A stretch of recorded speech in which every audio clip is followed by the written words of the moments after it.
another Sit Down with Sam. Today I'm here with Andrew, and he was actually in the movie Angst, if any of you have seen it yet. I know we put on a lot of screenings throughout this past year, so hopefully you guys have checked it out already, but if not, stay tuned.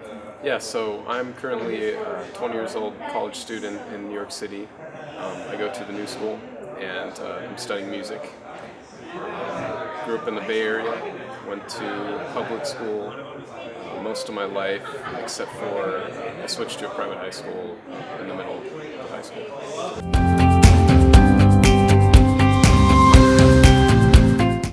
In the film Angst, I know you talked a lot about your anxiety and stuff, and do you just want to talk about that again, how I guess anxiety impacted you back then and then how it impacts you now and just the growth between that?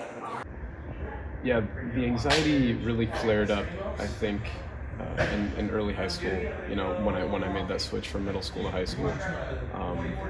And it really just bogged me down. Like my grades, I had never gotten a C in my life until freshman year of high school, and you know, when I saw that, I was like, okay, holy crap, something is, you know, wrong here. Like this is not me.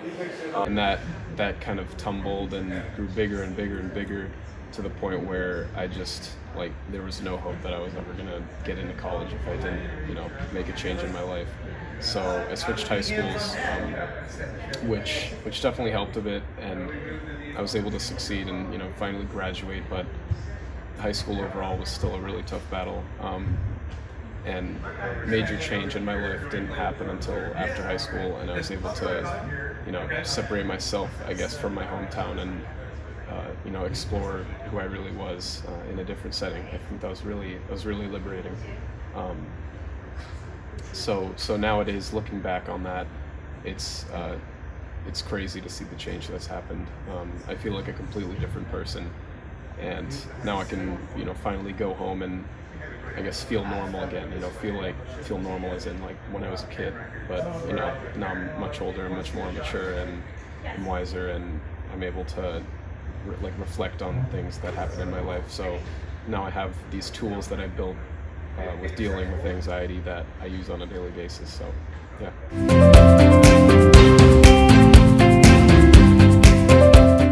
Do you want to talk a little bit more about the tools that you use, I guess the most, and what you thought were most helpful when you kind of overcame your anxiety when you were younger to now? A common tool I use is just not really necessarily meditation, but taking a few minutes to disconnect from whatever I'm doing and just kind of be in my own head for a minute. You know, like realize, okay, what is bothering me right now, and why is it? Most of the time, it's really meaningless. Like I think, like anxiety is just, it's all in your head. You know, so like when you can like take the reins and take control of it, like it's really empowering, because you realize that, you know, it's all up here.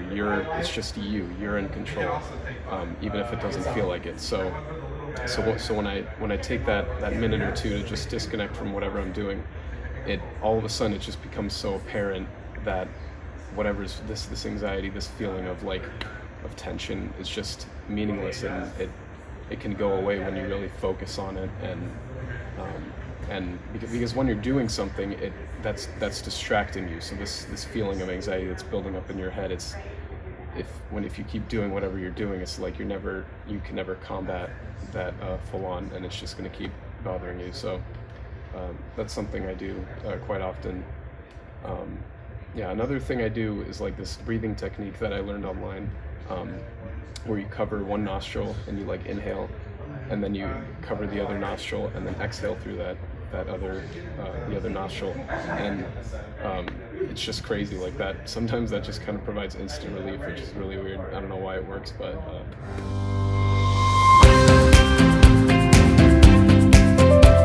And I know you talked about yesterday on the panel, you talked about how you exercise and how that's been a really nice, I guess you could say, like stress reliever. Oh yeah, definitely. For you. Yeah.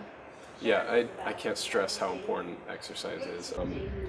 You know, like definitely during the darkest parts of my anxiety / depression, like I was super sedentary. Like I was either at school or I was in my room. Like there was no in between, basically. And it's always hard to start doing things, especially when they're so different from the habits that you've had for a long time. And for a lot of people, exercise is that. So like all it takes is just like getting started is always the hardest part. So all it takes is 5 minutes of walking or running, 10 minutes. You can gradually increase that over time to where it becomes a daily routine. And once that starts becoming a routine of yours, like you see all the massively positive impacts it has on your life. Like sleeping, I no longer wake up multiple times when I'm sleeping, so like I always get a more quality rest, so I wake up the next day feeling more recharged. And then overall, like my energy level is just higher because my body has to create this energy for me to exercise. So when you start exercising, your body has like this higher baseline, this higher level of operation. So just throughout the day you feel better, more alert, more energetic. Yeah, a lot of things.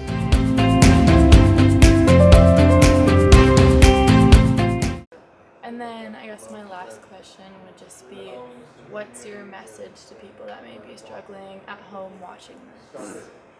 I guess my message is, I know it's really hard to see a light at the end of the tunnel, because I was there and I felt that I was going to be in that state of depression and anxiety forever, and that it was never going to end.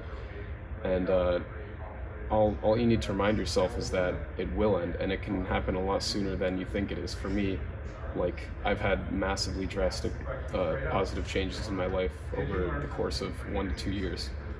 So it's just when you're so bogged down and you're so sad and your mind is clouded with these dark thoughts, it's really easy to think that you're never going to get out. But I was that way when for instance, when I began middle school, I felt like I would never finish middle school. When you begin high school, college seems like this enigma, right? This mystical creature that you're never gonna see. But you finish it. You finish middle school. You finish high school. Like it happens. It just so when you feel like something you're never gonna get out of the state, like you just need to realize that it is going to happen, and you can make it happen even sooner by taking these little steps and making small little improvements in your life that overall will add up to a massive positive improvement. Yeah, that was really cool. But